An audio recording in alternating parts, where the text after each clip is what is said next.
আসসালামু আলাইকুম। আজকে হচ্ছে ঈদের দ্বিতীয়তম দিন। শুনেছি আল্লাহ তাআলা খুশি হইলে নাকি হচ্ছে বৃষ্টি দেয়।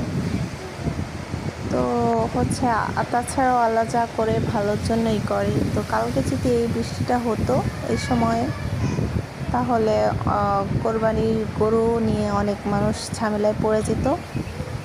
তো দ্বিতীয় দিনের হচ্ছে দুপুরে অনেক গরম পড়ছিল, তো তারপরেই অনেক সুন্দর একটা বৃষ্টি আসলো। দেখেন কত সুন্দর ঝড় হচ্ছে, গাছপালাগুলো কি সুন্দর করে দুলছে। মানে চারপাশের প্রকৃতিটা দেখলে মানে মন আনন্দে ভরে ওঠে। প্রকৃতিও তার মনে করেন প্রাণ ফিরে পায়। বৃষ্টি আসলে আসলে অনেক কিছু সুন্দর লাগে, বিশেষ করে তার আগ মুহূর্তটা। বৃষ্টি আসার এই আগের মুহূর্তটার সচিত্র আপনাদের দেখাচ্ছি। দেখেন গাছপালাগুলো এত জোরে দুলছে, কি বলবো। ভয় তো মোটেও লাগছে না, মনে হচ্ছে যে মনের ভিতর আনন্দগুলো আরো জেগে উঠছে।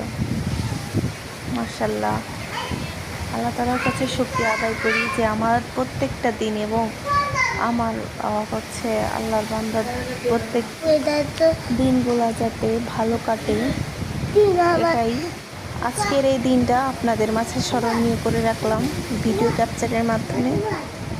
আশা করি নেক্সট ভিডিওতে আরও অনেক কিছু দেখতে পারবেন।